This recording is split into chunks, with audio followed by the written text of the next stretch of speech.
Bismillahirrahmanirrahim. Assalamualaikum warahmatullahi wabarakatuh.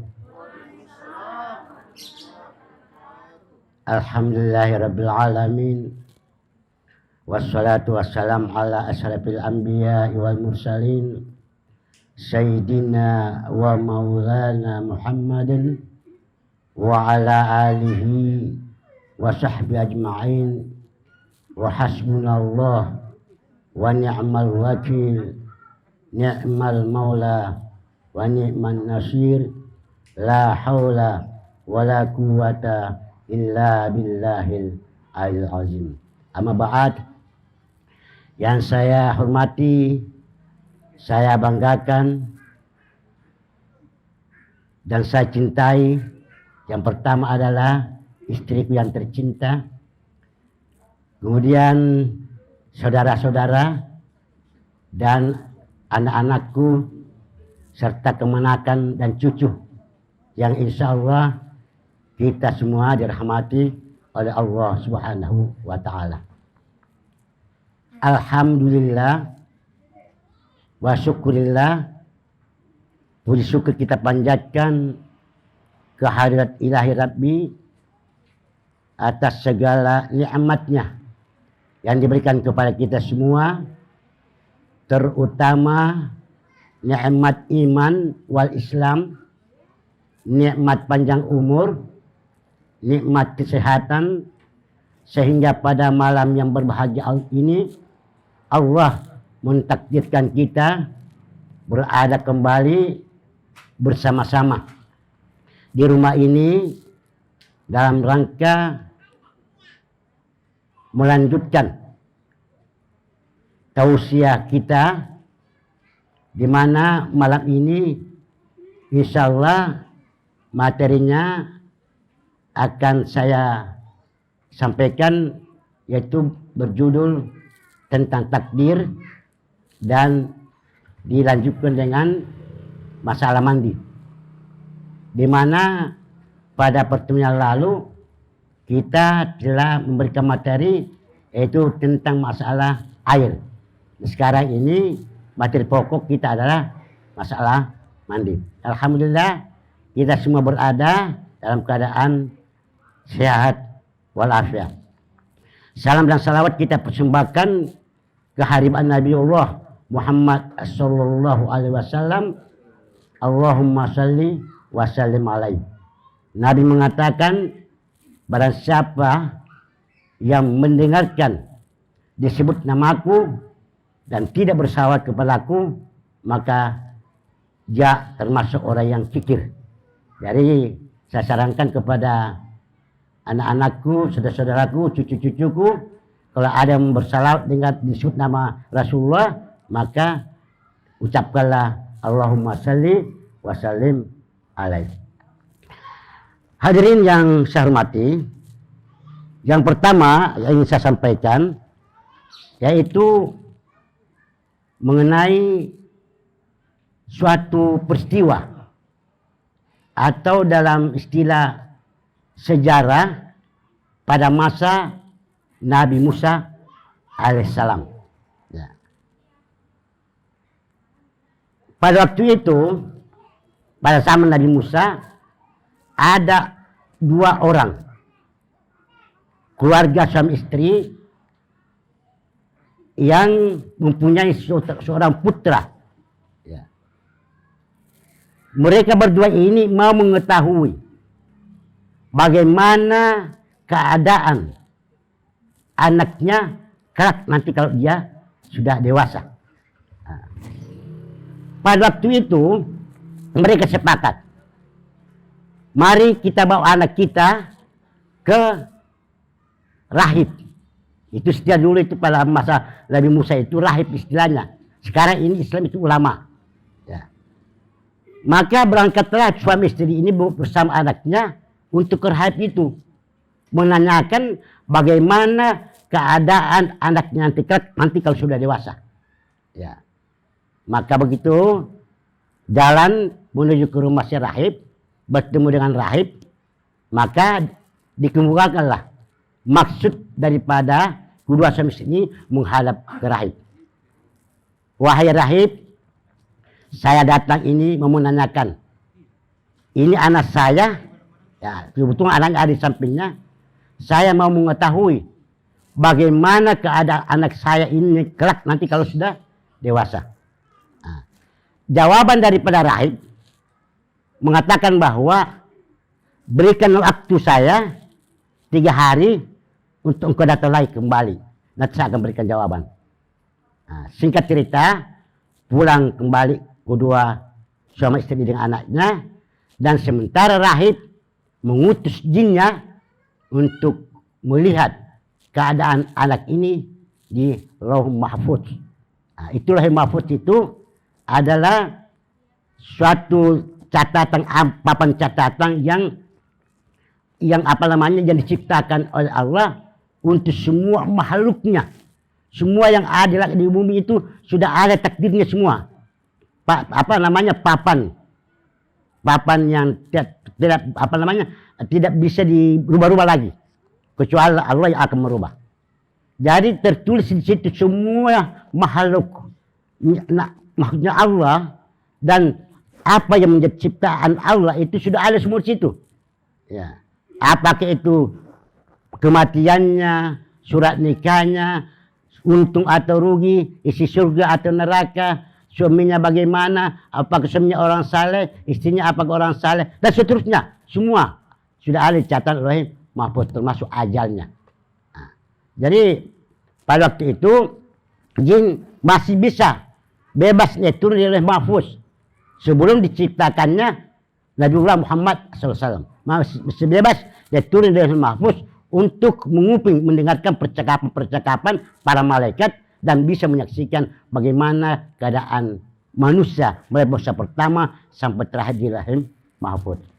Nah, maka didapatilah bahwa si anak ini nanti kalau dewasa itu pertama akan membunuh bapaknya, dan yang kedua akan memperistrikan ibunya. Itulah yang tertulis di Lauh Mahfuz, namanya takdir. Dan semua takdir kita ini, ya makhluk ciptaan Allah itu sudah ada semua di Lauh Mahfuz tertulis. Nah, baik, begitu selesai jin melihat daripada keadaan kelak nanti anak ini, maka kembali melapor ke rahib. Perlu saya sampaikan bahwa jin itu masih bebas naik turun. Nanti setelah roh Rasulullah diciptakan baru, nanti setelah Nabiullah diutus Muhammad SAW baru lagi bebas naik turun jin, karena kalau naik dihalau oleh para malaikat. Itu biasa kita lihat ada seperti bintuing itu ditembak itu kalau ada lagi ada jin yang mau menguping, mau melihat keadaan situ. Nah, jadi baik. Kemudian sampai interval 3 hari, maka kembali suami istri itu ke rahib. Nah, maka diceritakanlah keadaannya anak ini nanti kelak kalau sudah dewasa, yaitu dia akan membunuh ayahnya dan memperistrikan ibunya. Nah, begitu setelah dengar, dia pamit kembali ke rumahnya. Ke rumahnya dia musyawarah. Nah, bagaimana keadaan ini anak kita kalau begini? Menurut tadi itu rahib akan luar biasa memalunya kita ini. Ini memalukan sekali kalau ini terjadi. Jadi setelah musyawarah dia putuskan bahwa ini harus dibunuh karena ini terjadi sangat memalukan. Nah, maka anak itu diantar oleh kedua orang tuanya masuk ke hutan untuk dibunuh. Nah, sampai jalan hutan, anak ini langsung disembelih. Ya, disembelih itu anak. Tapi belum putus. Disembelih ada bekas. Disembelih. Begitu sudah disembelih, kedua orang tua menganggap bahwa anaknya sudah meninggal mati, maka dia kembali ke rumahnya. Karena Allah sudah menetapkan apa yang seperti dilihat oleh rahib tadi, disampaikan oleh rahib tadi oleh jinnya itu, ini kan dia berusaha untuk bagaimana takdir itu terjadi, maka dia ambil sendiri kesimpulan untuk membunuh anaknya itu. Maka setelah pulang kedua suami istri ini, maka Allah Subhanahu wa taala memerintahkan malaikatnya, hai malaikat, hidupkan kembali, sambung kembali itu bekas sembelihan itu di lehernya. Kumpayakun kesusahan Allah, kembali anak itu tersambung dia punya leher dan anak itu hidup kembali.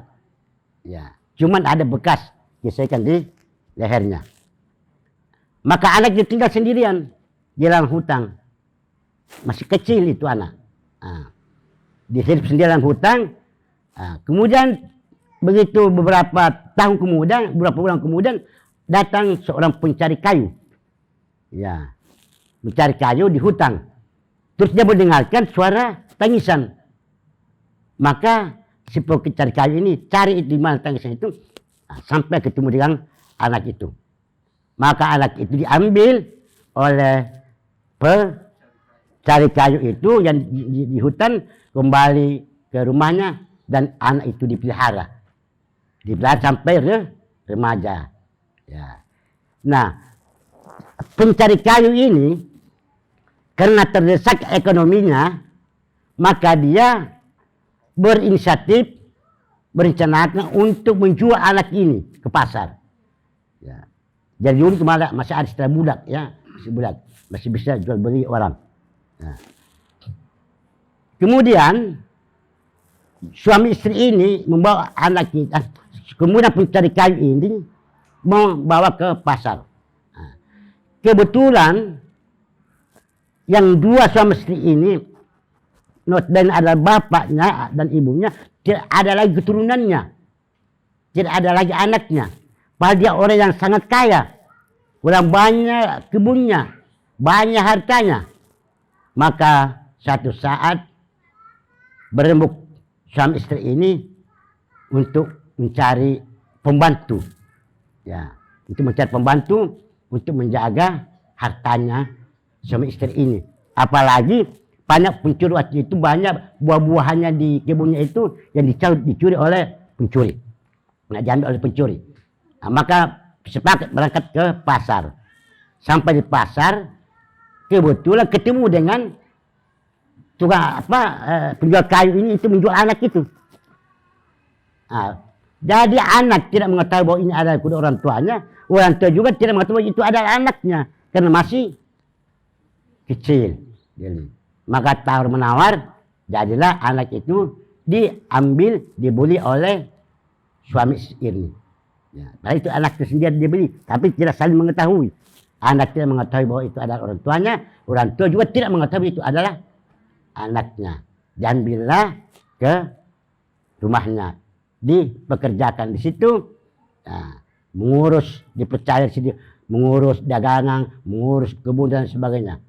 Nah, suatu saat, ya, sang suami ini mau menguji bagaimana ketaatan kepatuhan anak ini terhadap perintahnya. Nah, kebetulan pada waktu itu banyak pencuri di kebunnya, maka diutuslah anak ini yang dibeli ini untuk menjaga kebun itu. Ya, menjaga kebun itu karena banyak pencuri. Nah, maka dibekalilah anak itu tombak. Baru dia sampaikan kepada anak itu, kalau kamu lihat ada orang masuk di kebun, langsung tombak. Pencuri itu. Nah, langsung tombak pencuri.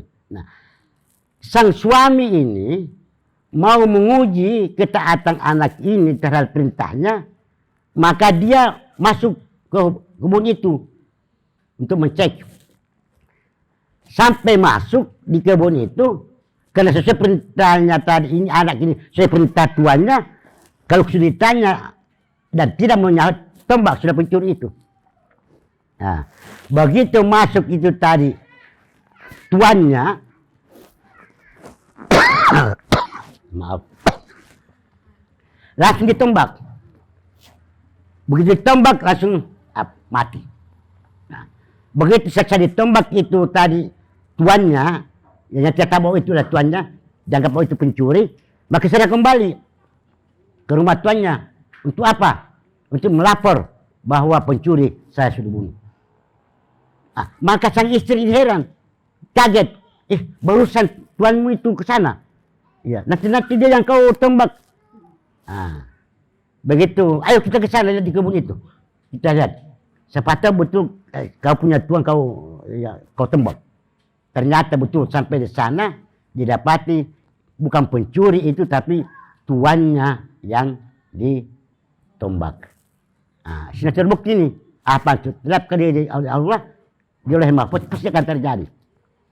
Jadi terbukti sudah dua, ya. Sudah dua terbukti. Sudah dua bahwa sudah satu terbukti bahwa dia bunuh ayahnya. Oke, berjalan berapa tahun? Ini sang istri ini, istri tuannya ini, ingin untuk kawin lagi.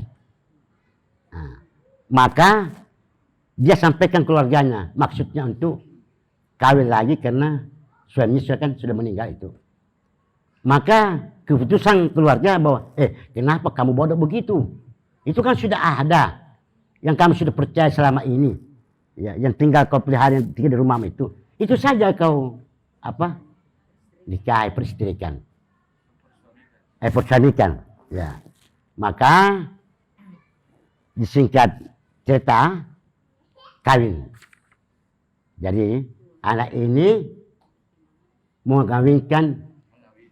mengawini ibunya dan istri ini mengawini anaknya. Maka sudah dua terbukti, ya, sudah terbukti dua. Itu karena sudah tertulis di Lauhul Mahfuz. Itulah takdirnya anak terbukti, ya.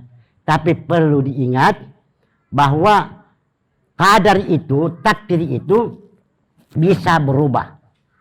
Sekalipun tertulis di Lauhul Mahfuz itu bahwa anak ini seperti tadi dia bunuh ayahnya dan memperistrikan ibunya, itu yang tertulis di Mahfuz. Tapi karena suami istri tadi ini dia pendapatnya sendiri, dia melawan apa yang ditetapkan oleh Allah, maka terjadi itu. Jadi apa?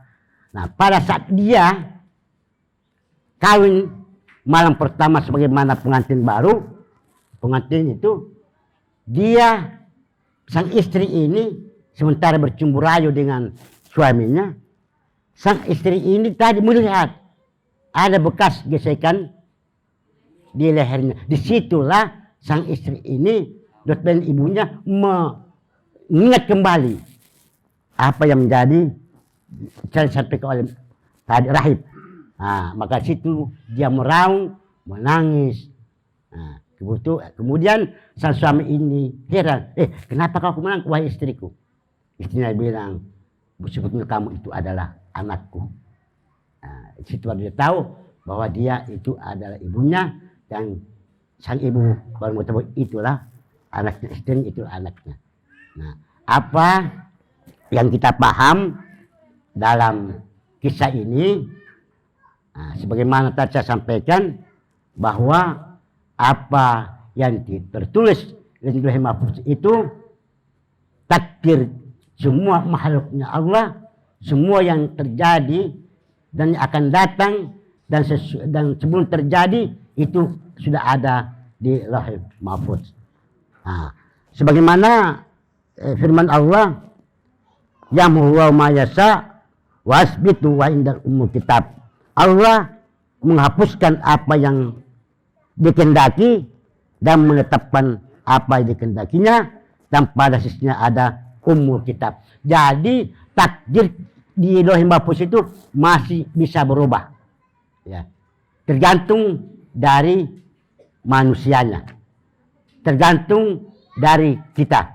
Oleh karena masa Musa itu ya adalah masa di mana pemahaman keimanan paling itu belum mantap, maka kita sebagai umat Islam harus mengikuti apa yang menjadi syariat Nabi kita Muhammad SAW, ya, sebagaimana yaitu Al-Quran dan hadis. andaikan tadi suami istri ini dia sudah Islam, maka tidak akan mungkin dia melakukan hal seperti itu.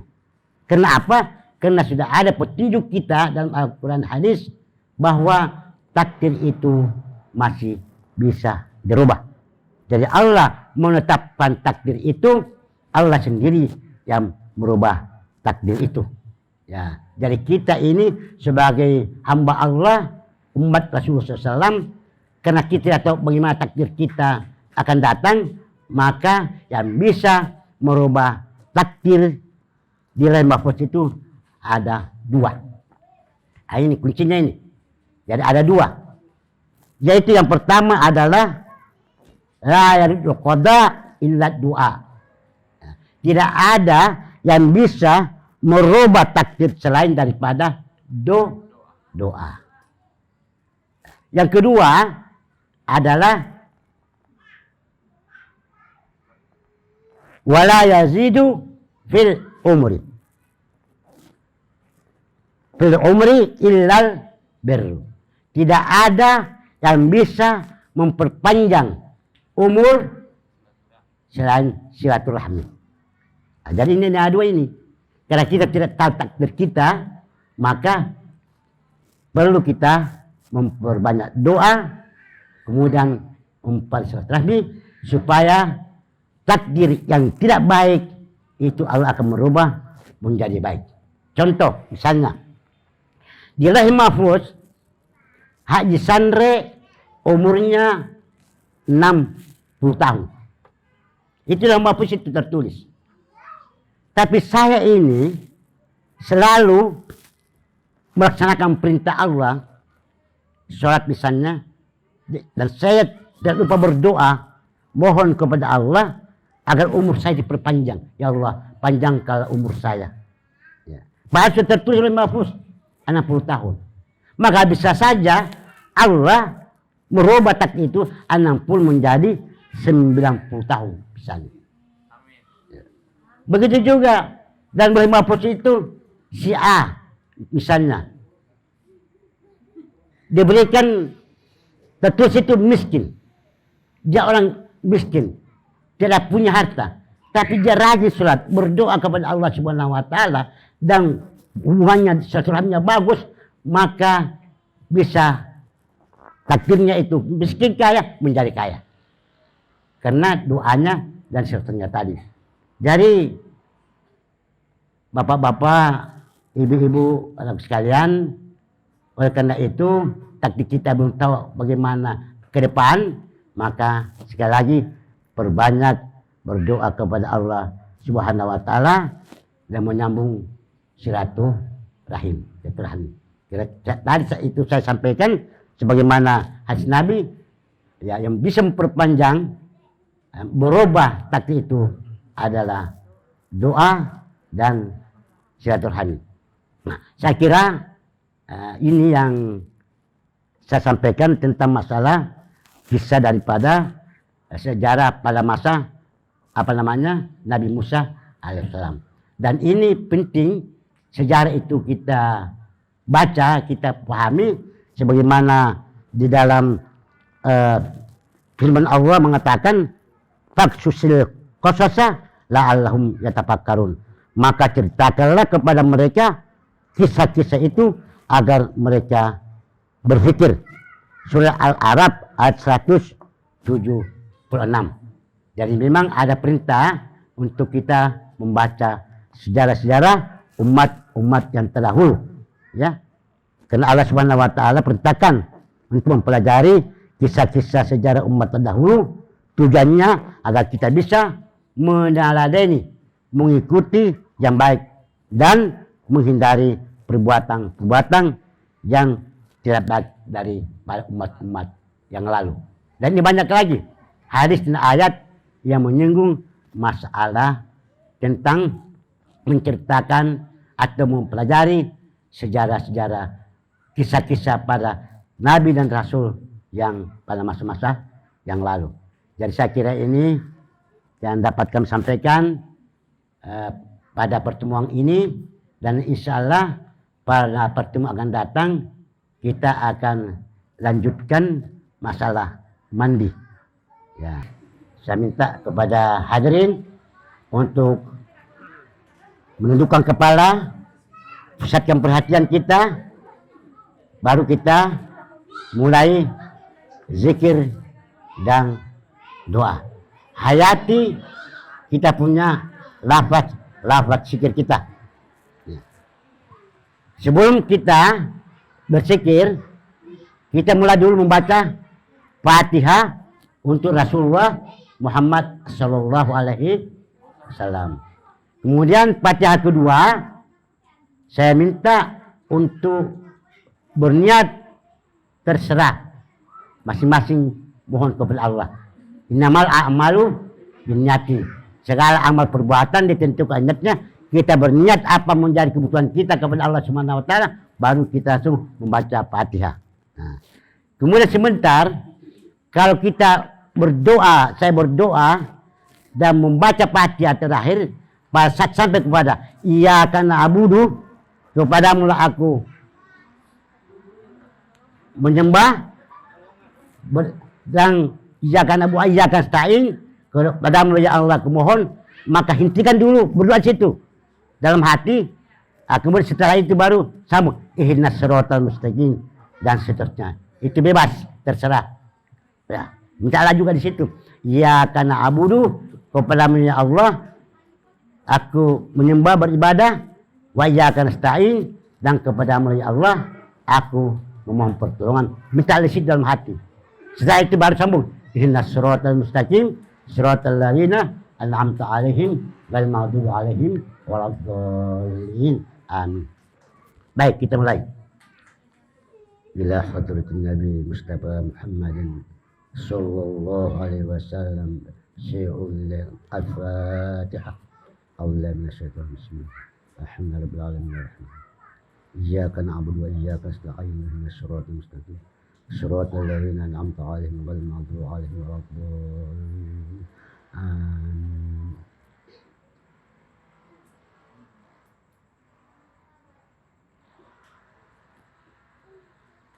Al-Fatihah.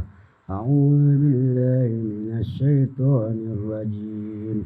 Bismillahirrahmanirrahim. Alhamdulillahi rabbil alamin.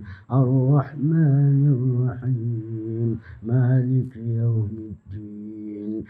Iyyaka na'budu wa iyyaka nasta'in. اهدنا الصراط المستقيم صراط الذين أنعمت عليهم غير المغضوب عليهم ولا الضالين. آمين. أستغفر الله العظيم وأتوب إليه.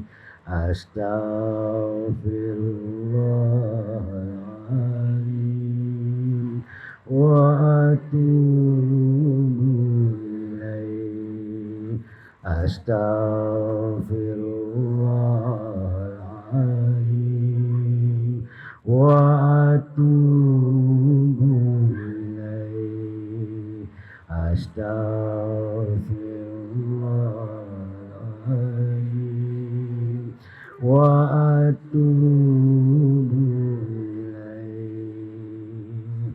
أستغفر الله رب البرايا. أستغفر الله من الخطايا. أستغفر الله رب البرايا. أستغفر الله من الخطايا. أستغفر الله رب البرايا. أستغفر الله من الخطايا.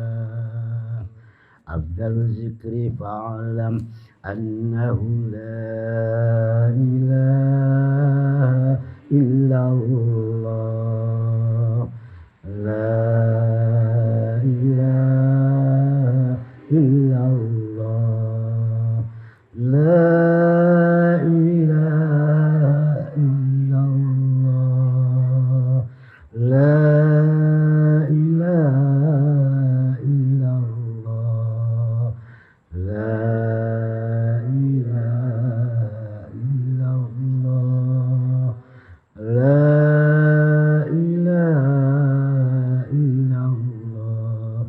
لا إله إلا الله لا إله إلا الله لا إله إلا الله محمد رسول الله لا إله إلا الله لا إله إلا الله لا إله إلا الله محمد رسول الله لا إله إلا الله لا إله إلا الله لا إله إلا الله محمد رسول الله لا إله إلا الله لا إله إلا الله لا إله إلا الله محمد رسول الله لا إله إلا الله لا إله إلا الله لا إله إلا الله محمد رسول الله لا إله إلا الله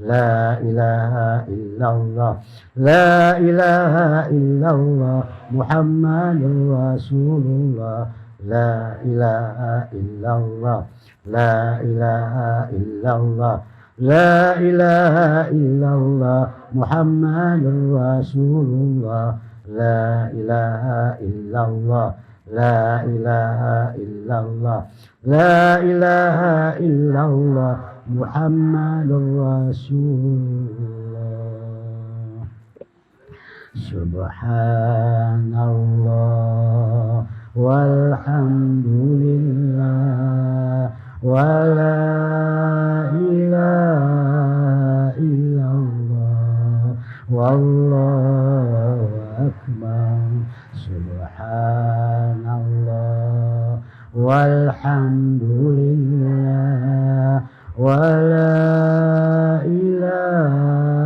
إلا الله والله أكبر سبحان الله والحمد لله ولا إله إلا الله والله أكبر صلاة الله سلام الله على طه رسول الله صلاة الله سلام الله على ياسين حبيب الله صلاة الله سلام الله على طه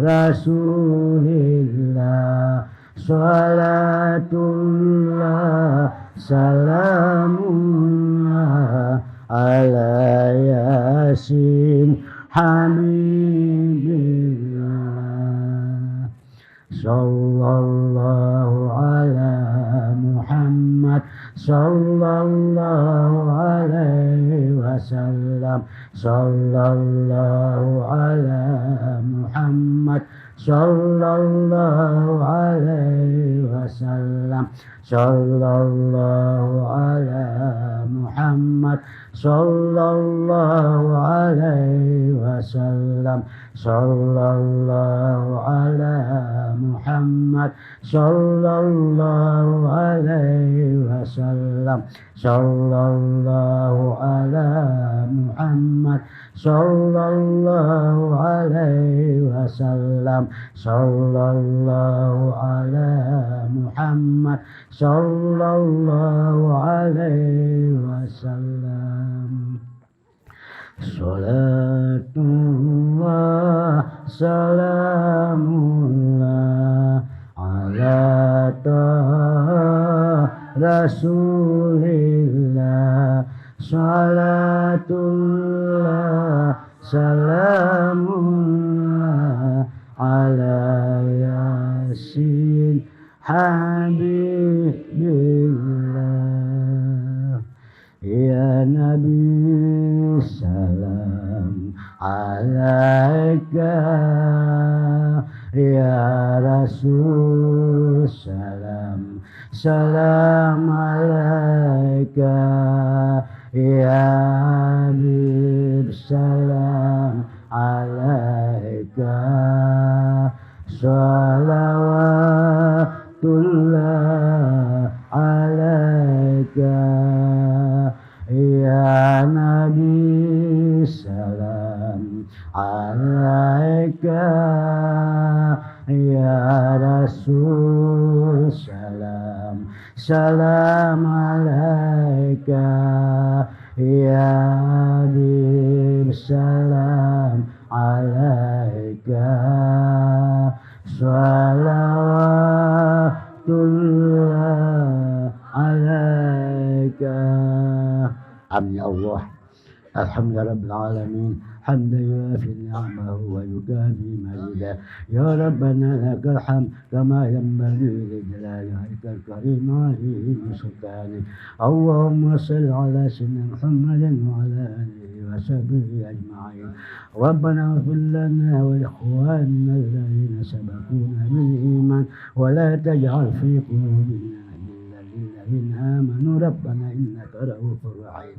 ربنا لا تزغ قلوبنا بعد إذ هديتنا وهب لنا من لدنك رحمة إنك أنت الوهاب. اللهم إنا نسألك سلامة في الدين وعافية في الجسد وزيادة في العلم وبركة في الرزق وتوبة قبل الموت ورحمة عند الموت ومغفرة بعد الموت. اللهم هون علينا في سكرات الموت والنجاة من النار والعفو عند الحساب. اللهم اغفر لنا ولوالدينا وارحمهما كما ربونا صغيرا. ربنا هب لنا من أزواجنا وذرياتنا قرة أعين واجعلنا للمتقين إماما. بسم الله الذي لا يضر مع اسمه شيء في الأرض ولا في السماء وهو السميع العليم. اللهم إنا أعوذ بكلمات الله التامات من شر ما خلق. Allahumma ya Allah, lindungilah kami sekeluarga dan seluruh umat Islam dari penyakit corona. Karena penyakit ini ya Allah adalah tentara dan tentaramu. Allahumma ya Allah, Engkau palingkan penyakit corona ini dari siapapun yang Kau kehendaki. Allahumma ya Allah, dan Engkau timpakan kepada siapa yang Engkau kehendaki. Ya Allah ya Rabb, jauhkanlah penyakit dari kami, khususnya penyakit corona. Ya Allah ya Tuhan kami, jadikanlah dari tanda-tanda kami. Jauhkanlah kami ya Allah dari rumah-rumah kami penyakit corona, dan jauhkanlah pula kami ya Allah dari keluarga kami, istri-istri kami, cucu-cucu kami, dan negeri kami ya Allah, dan negeri kaum muslimin muslimat. Jauhkanlah kami ya Allah dari yang kami takuti dan yang kami waspadai. Engkau ya Allah sebagai penjaga, dan Engkau yang Maha Penyayang dan semua yang penyayang. Rabbana jalan anfusana wa illam taghfir lana wa tarhamna lanakunanna minal khasirin. Rabbana atina fid dunya hasanah wa fil akhirati hasanatan wa qina adzabannar wa adkhilnal jannata ma'al abrar. Ya Aziz ya Ghaffar ya Rabbal Alamin. Subhanallah rabbil izzati amma yasifun wa salamun alal mursalin walhamdulillahi rabbil alamin. Al-Fatihah. Auzubillahi minasyaitonir rajim. Alhamdulillahi rabbil alamin arrahman. Iyyaka na'budu wa iyyaka nasta'in ihdinas siratal mustaqim. Siratal ladzina an'amta 'alaihim ghairil maghdubi 'alaihim waladdallin. Amin. Da'awahum fiha subhanaka Allahumma wa tahiyyatuhum fiha salam wa akhiru da'awahum alhamdulillahi rabbil alamin. Wallahu muwaffiq ila aqwamit thariq. Wassalamualaikum warahmatullahi wabarakatuh.